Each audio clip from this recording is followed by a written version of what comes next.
Hello, Squad Chief here. I want to make a video on the 5 qualities that make the best decks in Modern. What these decks entail that put them above the rest. But these things all vary, and this is why decks fluctuate in and out of being uh, at the top or not. So the first principle I want to talk about is the Jund philosophy. What I mean by this is historically, back in the day in Modern, people played Jund because it was even. It was even with the majority of decks in Modern. You would have efficient one for ones, Thoughtseize trading with more expensive cards in it. You had the efficient creature of Tarmogoyf and Liliana, which back in the day, 2015, 2016, made it one of the best decks in the format, and why it was so popular because people played it because it just had 50-50 matchups versus the field. You were even. You weren't really disadvantaged in many matchups, the only one being Tron. But against all those tier 2, tier 3 decks, when you go into it, you're ahead. The advantage bar, let's say, is in your favor.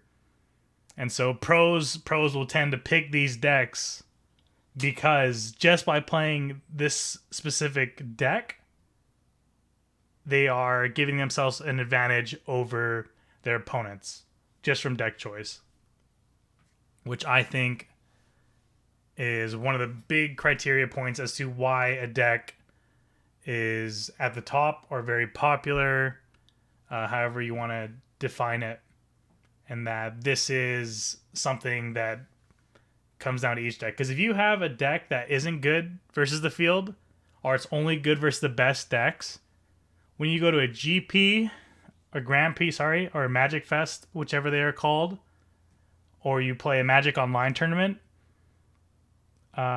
speaking from experience, you are not going to be playing against those top decks always.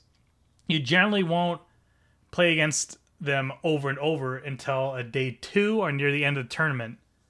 Where at the beginning of a GP, you can go up against Soul Sisters, Amulet Titan, weird variants of Burn, budget decks that will randomly be very good against you. For example, if you're playing Burn and you're against someone who's on Angels, who just like their deck just wants to gain life, you just get these random matchups that can just hose you.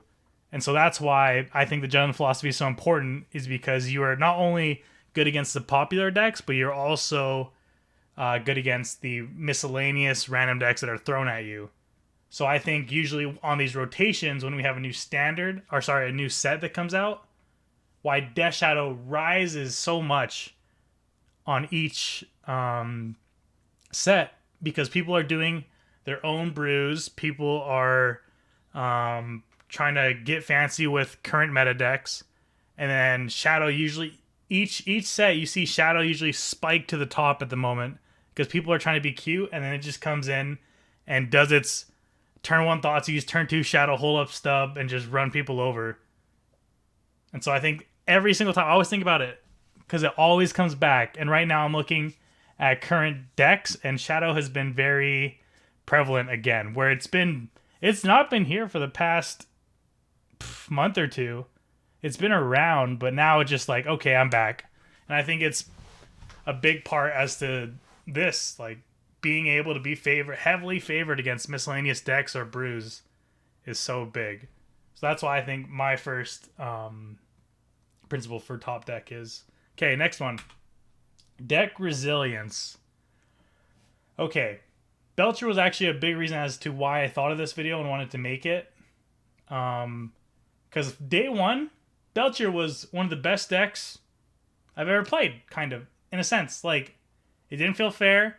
I felt like I could run over everybody. But then people understood how to play against it. People understood what it was, because no one knew what was going on. When they're like, why did you cast Across the Pass?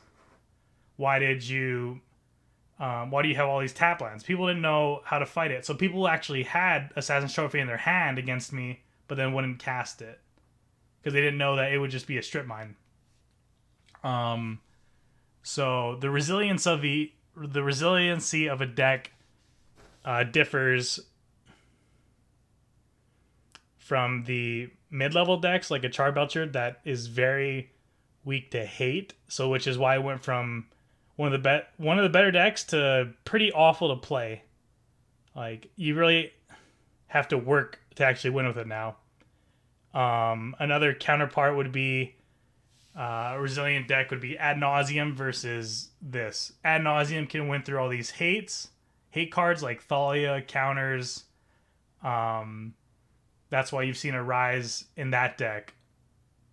And then you look at different popular decks such as Amulet Titan. Even though you have all these Damping Spheres and Ashiok and Cleansing Wildfires, that deck is still very resilient to hate, which is why it's one of the better decks in the format. Being able to be resilient to those cards that people bring in to pressure you or to counter you is one of the biggest things as to why these decks are at the top and why decks like Charbelcher fall off. And which is a big reason why I think there's shifts in meta games is because you look at Dredge. Dredge is one of the decks that can go from winning a GP to being unavailable day 2 the next weekend. The reason being is people adjust their sideboard to deal with that. So Mill was very popular because it won the Modern Challenge. And now everybody, like I kid you not, online, you go up against it probably 1 in every 6 games. Excuse me, sorry.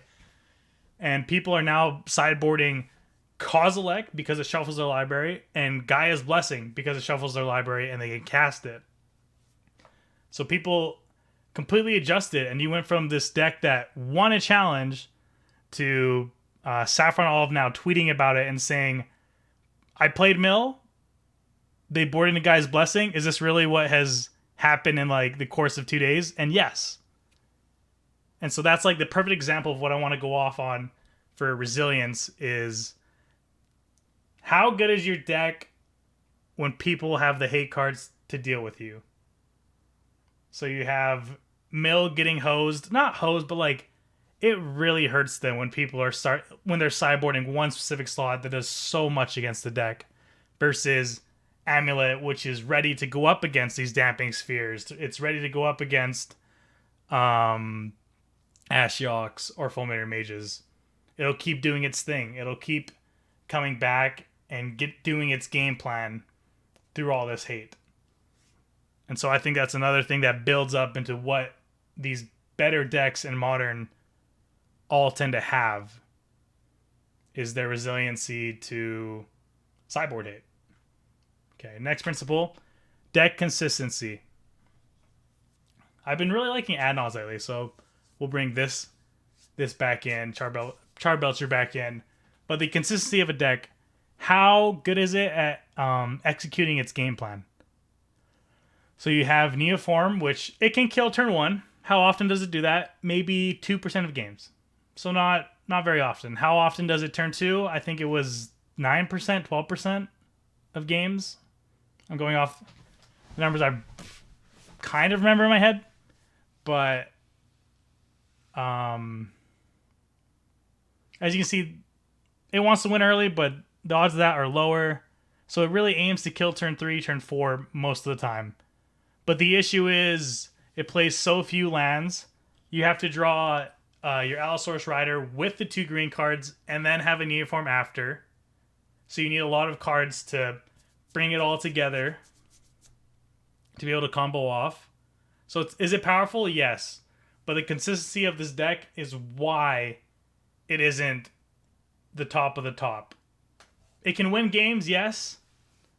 It's a good deck, but the issue is it isn't always a good deck. I've played it where I've had leagues where I go 5-0 in 40 minutes or where I go 0-3 drop in 20 minutes.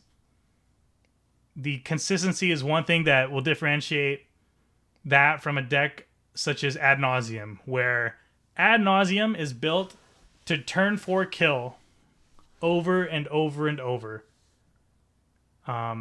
it has its setups with its lands described to the cards it's needing. It has setups with Serum Visions, Sleight of Hand to be able to consistently do that turn 4 over and over. Back in the day, we had Scapeshift, which was built to always try to kill. It's either going to cast a Scapeshift or cast a Primeval Titan turn 4.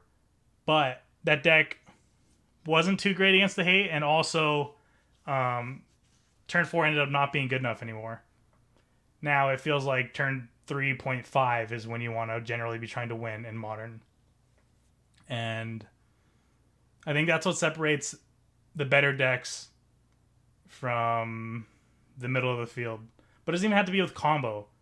Like, it has to be with a game plan such as, let's go with a mid-range deck. The Uro deck. So what are you trying to do? You're trying to generally cast an Uro on turn 3. Pretty much every game you're always happy with that. You're trying to have these forces. Give me a second. With those decks, you're trying to 1-for-1 them each game, which you're very good at, and then that deck will gain the advantage from an Uro later in the game because you're generally going to draw him, and he's going to get you back that card 1-for-1 trades that you had.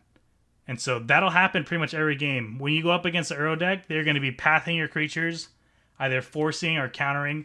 They're just trying to 1-for-1 you until they can get ahead with Uro. And that'll happen generally each game that you play against that type of deck. Or if you go against a field deck, they're generally going to be 1-for-1ing you until they get up into that field and have this game plan of just out-zombie you. That it is very consistent at doing that every single game. It doesn't have these fail rates that are higher than others, like Neoform decks.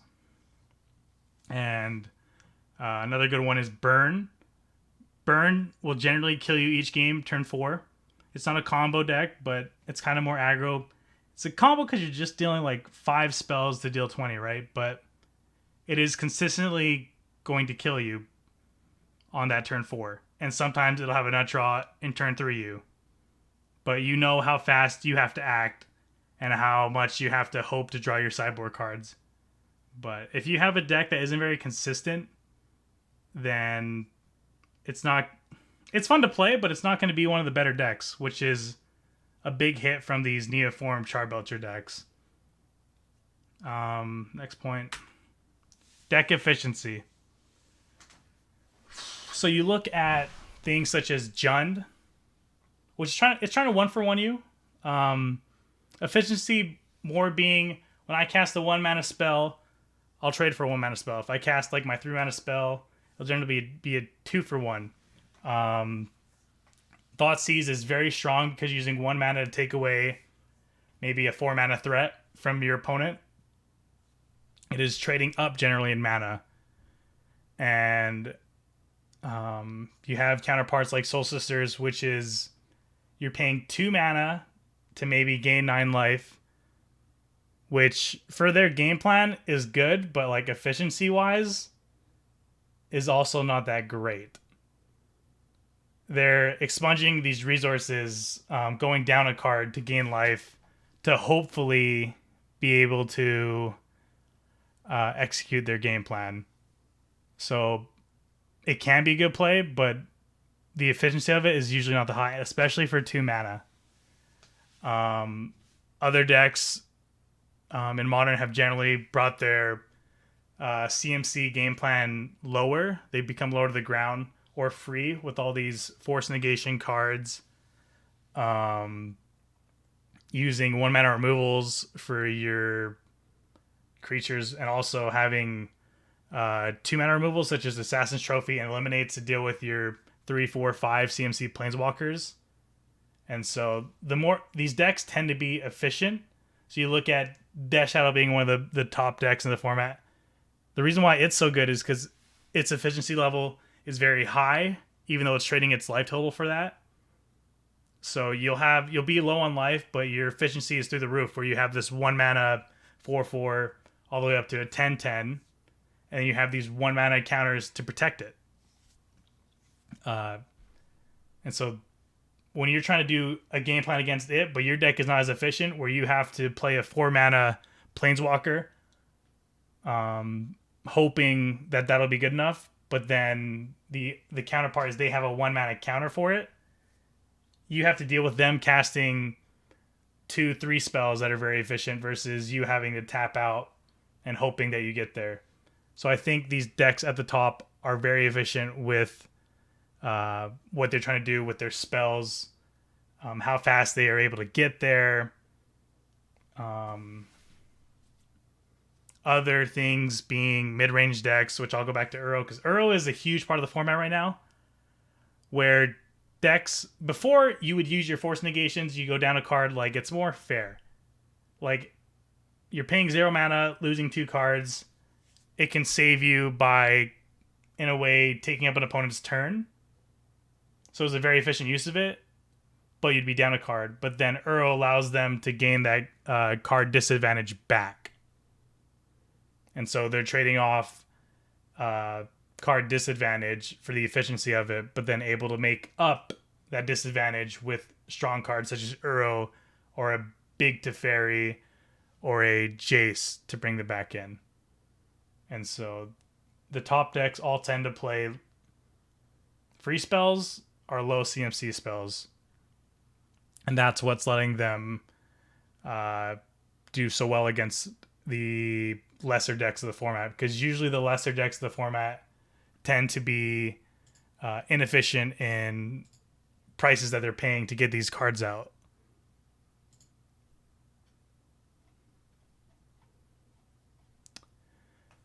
Excuse me. You look at decks such as Tron, where they'll take their entire turn to have it just be negated by a force or a Path to Exile on their worm. Like, it's very strong, but when you're trading off your whole turn for your opponent going under you is a big risk. So I hope that gets across with like what I'm trying to get at for deck efficiency and what makes it so strong. And then the fifth point, which I think is what varies the entire meta, why you have a deck that is at the top 1 week and then in the middle the next week, is how the entire meta shifts. And so one deck become popular, everyone's playing it. How well are you positioned versus that deck of the week? And so you look at, I'll bring up Mill again. Mill came in very, very strong. No one was prepared for it. It had a bunch of new cards.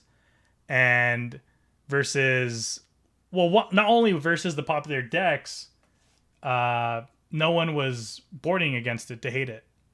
And so it rose to the top and won the tournament.